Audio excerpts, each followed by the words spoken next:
मनोज जरांगे पाटील यांचं अंतरवालीपासून उपोषणाला सुरुवात झाली होती आणि त्यावेळेस राजू शेट्टी साहेब त्यावेळेसही भेटायला आले होते आणि आज परत ते भेटायला आलेत। नेमकी त्यांच्यामध्ये काय चर्चा झाली आपण त्यांच्याशी बोलूया। सर, तुम्ही जरांगे पाटलांची भेट घ्यायला आलात, काय चर्चा झाली, काय संदर्भ होता बैठकीचा? आजपासून माझा मराठवाड्याचा दौरा चालू आहे।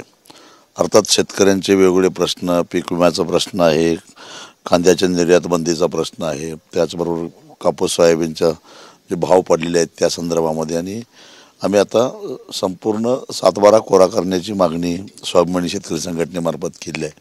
त्या संदर्भात आज धाराशिवला एक जिल्हाधिकारी कार्यालयावर ट्रॅक्टर मोर्चा होता। तो मोर्चा संपून उद्या जाफराबादला एक कार्यक्रम आहे, त्या कार्यक्रमाच्या निमित्तानं मी जालन्याकडे चाललो होतो आणि त्या संदर्भामध्ये आज आता जरांगे पाटलांचं गावी येऊन त्यांनाही शुभेच्छा द्याव्यात। 20 तारखेपासून त्यांचं आंदोलन सुरू होतं आहे, त्याला शुभेच्छा द्याव्यात। आणि पहिल्यापासून स्वाभिमानी शेतकरी संघटनेची भूमिका ही या आंदोलनाला पाठिंब्याचीच अशी राहिली आहे। आणि याचं कारण बहुसंख्य मराठा समाज हा शेती व्यवसायावर अवलंबून असणारा मराठा समाज आहे आणि वर्षानुवर्ष सरकारची जी शेतकरी विरोधी धोरणं आहेत त्या धोरणामुळं, तोट्याच्या शेतीमुळं मराठा समाजाची ही अतिशय दारिद्र्याची अशी अवस्था निर्माण झालेली आहे आणि त्यामुळं आरक्षणाचा हकदार आहे आणि म्हणून शेतकऱ्यांची संघटना म्हणून आमची ही भूमिका राहिली आहे। मी स्वतः लोकप्रतिनिधी असताना 2012 साली सगळ्यात आधी लोकसभेमध्ये हा मुद्दा उपस्थित केला होता। त्याच्यानंतर सातत्यानं केवळ मराठा समाजच नाही तर असा शेती व्यवसायावर अवलंबून असणारा जाट असेल, वक्कलिंग असेल, लिंगायत असेल, गुर्जर असेल, हे सगळे देशभरातले शेती करणारे सगळ्या कम्युनिटी आहेत।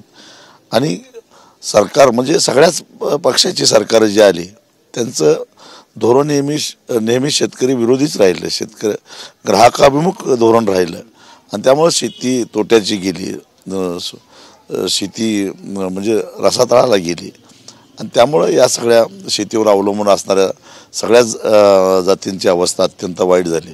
त्या दृष्टिकोनातून या मागणीला सार्वत्रिक असा पाठिंबा आहे।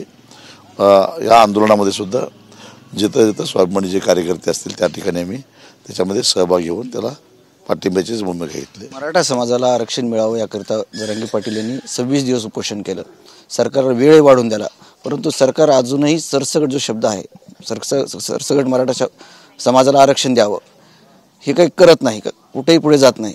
आता त्यांना उपोषणाला बसण्याची वेळ आली आहे, तुम्ही त्यांच्यासोबत असणार आहेत का? नक्कीच, कारण पहिल्यापासूनच या आंदोलनाला पाठिंब्याची भूमिका स्वाभिमानीची आहे असं सांगितलेलं आहे आणि स्वाभिमानीचे बहुसंख्य कार्यकर्ते याच्यामध्ये या आंदोलनामध्ये आहेतच। त्यामुळं आंदोलनाला पाठिंबा ही आमचा असणारच। सरकार वेळ काढूपणा करते, 100% करते, कारण जी गोष्ट सहजगत्या करायला पाहिजे त्याच्यासाठी कारण नसताना वेळ काढूपणा करणं किंवा वेगवेगळी भूमिका घेणं ही सरकारकडून पहिल्यापासूनच होत आलेलं आहे।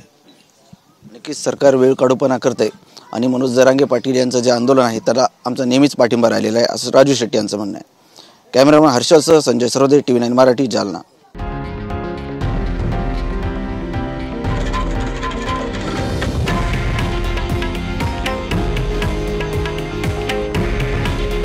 हे आहे देशातील नंबर 1 न्यूज नेटवर्क आणि आपण पाहत आहात TV9 मराठी।